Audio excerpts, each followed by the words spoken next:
Et j'étais entouré des personnes en fait qui étaient en train de fumer la drogue ce jour, ils étaient en train de consommer de la marijuana.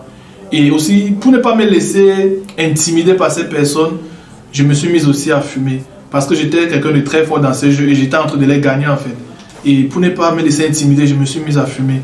Et c'est comme ça que je suis devenu accro à la drogue, je suis devenu dépendant de ça.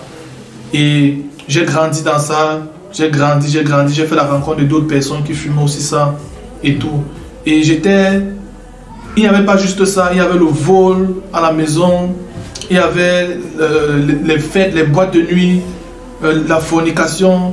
J'étais tellement accro au sexe. Le diable je n'étais pas juste quelqu'un qui goûtait à ces choses, mais j'étais quelqu'un qui était plongé dans ça.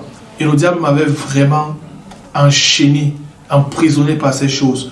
J'étais tellement accro au sexe au point où je ne pouvais pas passer une semaine sans avoir des rapports sexuels avec une fille. Et quand une semaine arrivait et que je n'ai pas eu de rapport sexuel avec une fille, je me mettais à regarder des films pornographiques et je commençais à me masturber.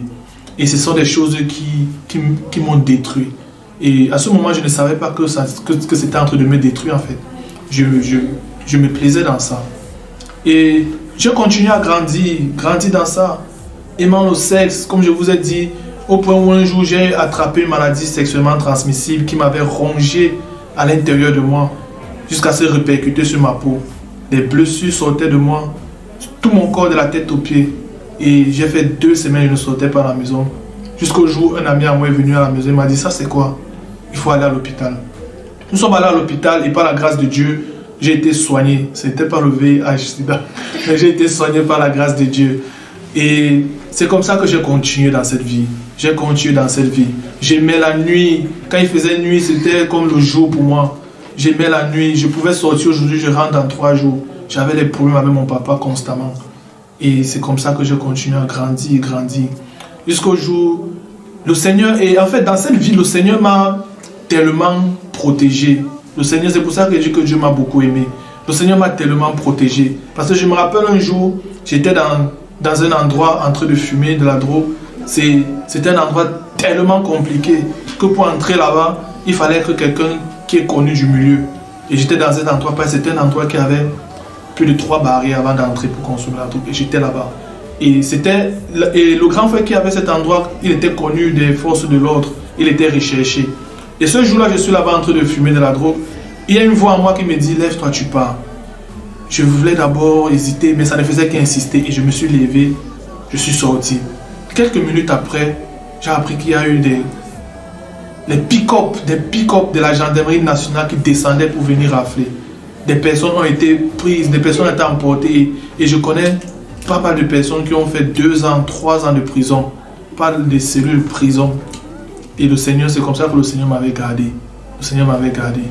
Et un jour, là où tout a commencé à changer, là où tout en fait, ma rencontre avec Dieu en fait, s'est passée un jour quand j'étais en cellule. On m'avait arrêté parce que on peut dire j'étais déjà un habitué des cellules. Et ce jour-là, c'était un dimanche, je me trouvais en cellule à 21h30. À 21h par là, j'étais en cellule. Et j'avais demandé le visa pour la Russie parce que mes parents voulaient à tout prix que je quitte le pays. Et ça ne donnait pas. Et on a trouvé la Russie comme un moyen facile, quoi. J'avais eu le visa pour la Russie. Je crois que je devais récupérer ce visa le mardi qui suivait. J'étais dimanche en cellule. Et c'est comme ça que je me posais des questions. En fait, au début, j'étais d'abord tranquille. Je ne stressais pas parce que je savais que bon, le lendemain, on va nous laisser partir. Mais c'est quand quelqu'un m'a dit que non, le lendemain, que demain, le procureur vient et nous tous nous allons descendre au parquet, que j'ai commencé à m'inquiéter. Et quand j'ai commencé à m'inquiéter, j'ai commencé à questionner Dieu. Et c'est comme ça que le Seigneur a commencé à me montrer ma vie. Me poser la question, est-ce que c'est comme ça que je veux vivre ma vie? Est-ce que c'est ainsi que j'ai envie de terminer ma vie? Et je savais très bien au fond de moi que je ne voulais pas finir comme ça.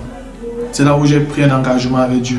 J'ai fait un deal avec le Seigneur. J'ai dit à Dieu, Seigneur, si tu m'accordes de sortir d'ici et que je récupère mon visa et je sors du Cameroun, je te promets de changer de vie. Je te promets de changer de vie. Et par la grâce de Dieu, j'ai appelé un ami à moi qui n'est plus de ce monde, qui est allé chez ma grande sœur. Ma grande sœur est venue et elle a payé une forte somme d'argent. Je suis sorti ce jour-là. Mais quand je suis sorti, j'ai oublié la promesse que j'avais faite à Dieu. J'ai continué à vivre ma vie. J'ai continué à vivre ma vie. J'ai pris mon visa. J'ai même encore fait plus d'1 mois au pays. fêter, faire tout ce que je voulais. Et c'est quand je suis arrivé alors en Russie que le Seigneur me rappelait constamment que quelle est la promesse que tu m'as faite, quelle est la promesse que tu m'as faite. Et j'ai commencé à...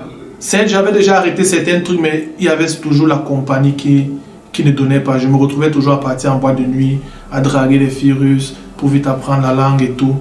Mais par la grâce de Dieu, j'ai fait la rencontre d'un enfant de Dieu, une fille qui marchait avec Dieu, qui avait une étude biblique dans sa chambre qu'elle organisait chaque soir.